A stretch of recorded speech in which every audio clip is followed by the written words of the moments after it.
नमस्कार साथियों, बहुत बहुत अभिनंदन और स्वागत है आप लोगों का। तो हम आशा करते हैं तैयारी आप लोगों की बहुत अच्छे से चल रही है और उस तैयारी को थोड़ा और अच्छा बनाने के लिए संस्कृत साहित्य का ये प्रश्न आप लोगों के सामने है। तो पहला प्रश्न लेते हैं कि कालिदास की रचना रघुवंशम है, क्या है ये? तो ये खंड काव्य है, मुक्तक काव्य है, गीत काव्य है कि महाकाव्य है? तो आप लोगों का जो सही जवाब हो जाएगा वो यहाँ पे डी हो जाएगा कि ये एक महाकाव्य हो जाता है। क्या हो जाता है? एक महाकाव्य। संस्कृत के किस कवि ने एको रसः करुण एवं कह करके करुण रस को रसराज घोषित किया है? तो जो ये कवि हैं इनका नाम बताना है। आंसर आपका यहाँ पे जो हो जाएगा सही वो यहाँ पे है कौन सा? तो यहाँ पे बी हो जाएगा, बिल्कुल ही सही जवाब। क्या हो जाता है? बी यहाँ पे आपका सही जवाब हो जाएगा।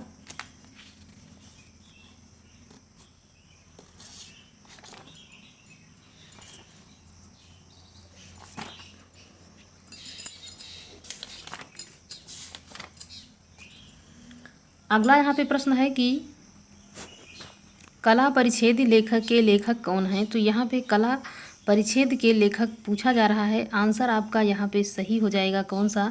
तो यहाँ पे जो आपका आंसर हो जाएगा वो हो जाएगा सी, दंडी की रचना ये यहाँ पे हो जाती है। कौन सी? तो कला परिच्छेद इनकी रचना यहाँ पे हो जाएगी। अगला यहाँ पे प्रश्न है कि उत्तर रामचरितम का प्रधान रस क्या है? तो उत्तर रामचरितम का जो प्रधान रस है ये आप लोग आंसर करेंगे करुण है, श्रृंगार है, विभत्स है या फिर शांत है। तो यहाँ पे एको रसः करुणा यहाँ पे पहले ही कह दिया गया है। आंसर आपका ए हो जाएगा, बिल्कुल ही सही जवाब है। अगला यहाँ पे है कि यहाँ पे एक सूची से दूसरी का यहाँ पे मिलान करना है। तो यहाँ पे 10 कुमार चरितम की जो रचना हो जाती है वो यहाँ पे दंडी की है। नैषधीय चरितम ये श्रीहर्ष की है। उत्तर रामचरितम यहाँ पे भवभूति की रचना हो जाती है। तो यहाँ पे सही जवाब आपका कौन सा हो जाएगा? आंसर आपका यहाँ पे हो जाएगा सी। यहाँ पे आंसर सी हो जाता है। अगला यहाँ पे प्रश्न है कि भारिप द्वारा रचित किरातार्जुनीयम का प्रधान रस कौन सा है? तो कौन सा रस यहाँ पे हो जाएगा? आप लोग आंसर करें। यहाँ पे ए हो जाएगा वीर रस प्रधान ये किरातार्जुनीयम जो महाकाव्य है। किसका? भारिप का जो बृहत्त्रयी के अंतर्गत भी यहाँ पे रखा जाता है। यहाँ पे वीर रस प्रधान ये रचना हो जाती है। अगला प्रश्न यहाँ पे है कि श्रीहर्ष द्वारा रचित नैषधीय चरितम में किस रीत की प्रधानता है? तो किस रस की रीत की प्रधानता यहाँ पे देखने को मिल रही है। रीत की प्रधानता पूछा जा रहा है। आंसर आपका बी हो जाएगा, वैदर्भी रीति हो जाती है। किसमें? तो नैषधीय चरितम जो रचना है किसकी? श्रीहर्ष की, और इसमें जो रीति है वो वैदर्भी यहाँ पे हो जाएगी। अगला है करुण रस से के रस राजत्व की प्रतिष्ठापना किस ग्रंथ द्वारा की गई है? तो यहाँ पे कौन से कि जो ग्रंथ है इसकी बात यहाँ पे करुण रस किस ग्रंथ की प्रतिष्ठापना करता है, ये यहाँ पे आपका आंसर हो जाएगा कौन सा? तो बी हो जाता है। यहाँ पे बी हो जाएगा उत्तम रामचरितम यहाँ पे आपका सही जवाब हो जाता है। एको रसा करुणा यहाँ पे कह करके यहाँ पे भवभूति ने इस ग्रंथ को करुण रस प्रदान कर दिया है। अगला यहाँ पे है बृहत्त्रयी में कौन सा महाकाव्य नहीं आता है? ये पूछा जा रहा है कि बृहत्त्रयी के अंतर्गत जो महाकाव्य नहीं आता है वो कौन सा हो जाएगा? तो यहाँ पे किरातार्जुनीय भी बृहत्त्रयी के अंतर्गत, शिशुपाल वधम भी बृहत्त्रयी के अंतर्गत, नैषधीय चरितम भी बृहत्त्रयी के अंतर्गत। तो यहाँ पे जो आपका सही जवाब हो जाएगा वो यहाँ पे हो जाएगा कि ये रघुवंशम जो है कालिदास की रचना ये बृहत्त्रयी के अंतर्गत नहीं आती है। अगला यहाँ पे भी मिलान करना है। तो आप लोग यहाँ पे कालिदास की रचना जो यहाँ पे हो जाएगी कौन सी? अभिज्ञान शाकुंतलम। माघ की यहाँ पे शिशुपाल वधम हो जाएगी। ऐसे देख लेते हैं कि यहाँ पे कालिदास की जो रचना है ये अभिज्ञान शाकुंतलम हो जाएगी। माघ की यहाँ पे शिशुपाल वध हो जाएगी, वधम हो जाएगी। भवभूति की यहाँ पे कौन सी हो जाएगी? तो उत्तर रामचरितम हो जाएगी। दंडी की यहाँ 10 कुमार चरितम हो जाएगी। अब यहाँ पे सही जवाब क्या हो जाएगा? यहाँ पे आंसर आपका जो सही हो जाएगा वो हो जाता है यहाँ पे बी यहाँ पे सही हो जाएगा। अगला है कि महाकवि कालिदास किस अलंकार के लिए प्रसिद्ध हैं अर्थात जाने जाते हैं? कौन से अलंकार के साथ उनका जो है नाम जोड़ा जाता है? यहाँ पे उपमा कालिदास, यहाँ पे कालिदास किसके लिए? तो उपमा के लिए ये प्रसिद्ध हैं। कौन? तो कालिदास। अगला यहाँ पे प्रश्न हो जाएगा कि रघुवंशम किसकी रचना है, तो किसकी रचना हो जाएगी ये, यहाँ पे आंसर आपका जो सही हो जाएगा ये यहाँ पे सी हो जाएगा, कालिदास। रघुवंशम किसकी रचना है, तो कालिदास की हो जाती है। शिशुपाल बधम के रचनाकार, मतलब जो रचनाकार हैं उनका नाम यहाँ पे बताना है। तो शिशुपाल बध जो है एक रचना है, यहाँ पे आंसर हो जाएगा डी बिल्कुल सही है। यहाँ पे माघ ने शिशुपाल बधम की रचना की है। तो इसको जब रिलेट करने के लिए कोई मतलब एक ट्रिक मिल जाता है तो अच्छे से याद हो जाएगी। तो माघ जो महीना होता है काफ़ी, उसमें जाड़ा मतलब ठंडी बहुत ज़बरदस्त पड़ती है। तो उस समय जो शिशु होते हैं अगर उनका लालन पालन सही से नहीं किया जाता है तो यहाँ पे मतलब उनकी मृत्यु बहुत ज़्यादा होने की संभावना रहती है। शिशुओं की देखभाल इस समय माघ महीने में अक्सर ज़्यादा की जाती है। तो यहाँ से जोड़ेंगे आप लोग, शिशु जो है पालन, लालन पालन उनका किस महीने में, माघ महीने में ज़्यादा किया जाता है। अगला यहाँ पे प्रश्न है कि श्रीहर्ष का ग्रंथ है, तो श्रीहर्ष का जो ग्रंथ है वो यहाँ पे पूछा जा रहा है, कौन सा ग्रंथ हो जाएगा। यहाँ पे हो जाएगा कि ये बी आंसर आपका सही हो जाता है, नैषधीय चरितम। अब यहाँ पे श्रीहर्ष में भी यहाँ पे ये वाला सा है और इसमें भी नैषधीय में भी सा है। कभी भी देखिएगा तो ये आप इस सा और इस दोनों में अगर रिलेट कर लेंगे तो कभी भी आपको ये भूलेगा नहीं, एक चिन्ह मान लीजिए अपने दिमाग में। तो ये रचना इस तरह से कभी भी नहीं भूलती है। अगला है उपमा अलंकार के लिए प्रसिद्ध कवि कौन है, कालिदास हैं, माघ हैं, व्यास हैं या फिर भवभूति हैं। उपमा के लिए जो प्रसिद्ध हैं वो हो जाएंगे कालिदास, यहाँ पे उपमा के लिए जाने जाते हैं। मालती माधवम के रचनाकार कौन है, भारिव हैं, कालिदास हैं, श्रीहर्ष हैं या फिर भवभूति हैं। आंसर जो आपका हो जाएगा सही वो हो जाएगा डी, यहाँ पे भवभूति हो जाएंगे मालती माधव के रचनाकार। अगला है कि संस्कृत काव्य में पदलालित के लिए किसकी प्रसिद्धि सर्वाधिक है, तो जो पदलालित के लिए जाने जाते हैं वो यहाँ पे हो जाएंगे कौन, भारिव हो जाएंगे। सही जवाब आपका हो जाएगा सी, कि यहाँ पे भारिव जो हैं वो पदलालित के लिए प्रतिष्ठित है, मतलब वो जाने जाते हैं। अगला यहाँ पे प्रश्न है कि राम गृहम गच्छति शब्द का हिंदी अनुवाद कीजिए, तो यहाँ पे जो आपका सही जवाब हो जाएगा वो हो जाता है यहाँ पे राम घर जाता है, ए आंसर हो जाएगा बिल्कुल ही सही। गांव के चारों ओर जल है, उपरोक्त वाक्य में निम्नलिखित में से कौन सा संस्कृत अनुवाद सही हो जाएगा, तो ग्रामम परितः जलम अस्ति। आंसर जो आपका हो जाएगा सही वो यहाँ पे कौन सा हो जाता है, ए हो जाएगा बिल्कुल सही जवाब। यहाँ पे ग्रामम परितः जलम अस्ति हो जाता है। निम्नलिखित में से कौन सी एक रचना कालिदास की नहीं है, तो जो उनकी रचना नहीं है वो यहाँ पे पूछा जा रहा है। यहाँ पे नहीं जो है ये पूछा जा रहा है। आंसर आपका हो जाएगा दस कुमार चरितम, ये यहाँ पे रचना उनकी नहीं है। ये किसकी हो जाएगी, दस कुमार चरितम यहाँ पे दंडी की रचना हो जाती है। अगला है बृहत्त्रयी में कौन सा महाकाव्य नहीं आता है, तो बृहत्त्रयी के अंतर्गत जो नहीं आता है वो यहाँ पे आपका सही जवाब हो जाएगा डी, रघुवंशम है, ये कालिदास की रचना हो जाती है लेकिन ये बृहत्त्रयी के अंतर्गत नहीं आती है। और यहाँ पे किरात अर्जुनीय, शिशुपाल वधम, नैषधीय चरितम, ये तीनों रचनाएं बृहत्त्रयी के अंतर्गत आती हैं। किरात अर्जुनीय भारिव की हो जाती है, शिशुपाल वधम यहाँ पे माघ की हो जाएगी, नैषधीय चरितम यहाँ पे श्रीहर्ष की रचना हो जाती है। अगला यहाँ पे है, और इसमें जो सर्ग हैं उसको भी याद करना है, किसमें कितने सर्ग हैं ये भी अच्छे से याद कर लेना है ताकि कोई भी प्रश्न आपका वहाँ पे गलत ना हो। ये जो संस्कृत के 5-6 प्रश्न बनेंगे एग्जाम में। काव्य रचना की दृष्टि से महाकवि माघ 3 गुणों के लिए विभूषित और स्वीकार किए जाते हैं। कौन से वो 3 गुण है, ये यहाँ पे आपका जवाब होना चाहिए। यहाँ पे हो जाएगा सी, यहाँ पे तीनों उपमा जो कालिदास की है, अर्थगौरव यहाँ पे भारिव की है, पदलालित यहाँ पे दंडी की हो जाती है। और तीनों ये जो गुण होते हैं ये काली यहाँ पे माघ में देखने को मिलते हैं। ये यहाँ पे हो जाएगा आपका सही जवाब। कौन सा हो जाता है सही जवाब, तो यहाँ पे सी हो जाएगा बिल्कुल ही सही। तीनों जो गुण हैं ये किसके अंदर हैं, माघ के अंदर देखने को मिलते हैं। सूची 1 का सूची 2 से यहाँ पे मिलान कर दीजिए। तो यहाँ पे मिलान कैसे करेंगे, कालिदास की जो रचना है यहाँ पे हो जाएगी मालविकाग्निमित्रम।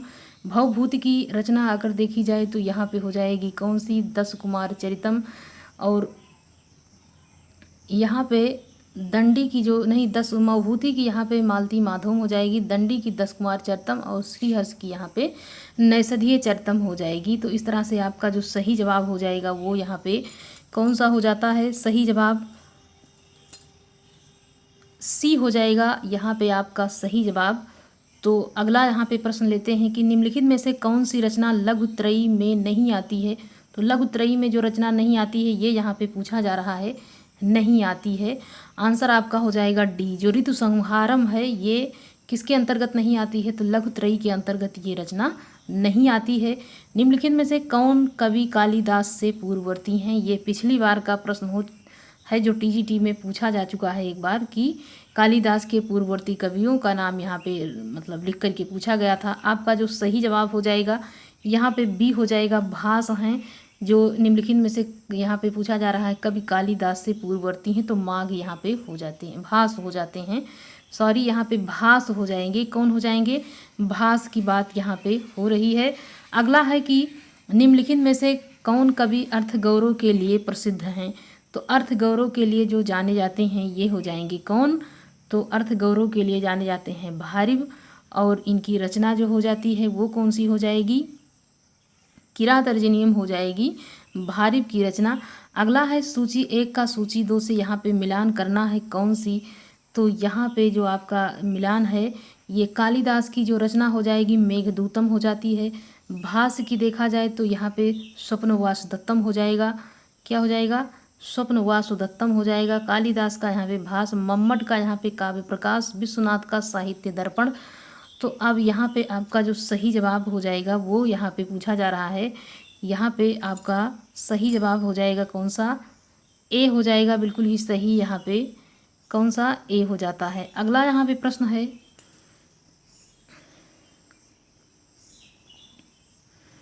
निम्नलिखित में से कौन सी कृति कालिदास कृति नहीं है, मतलब जो कृति है वो कालिदास जी के द्वारा नहीं लिखी गई है। तो यहाँ पे जो जितनी भी रचनाएं कुमार संभवम कालिदास, अभिज्ञान शाकुंतलम कालिदास, रघुवंशम ये भी कालिदास की, तो उत्तर रामचरितम जो है ये उनकी रचना नहीं है।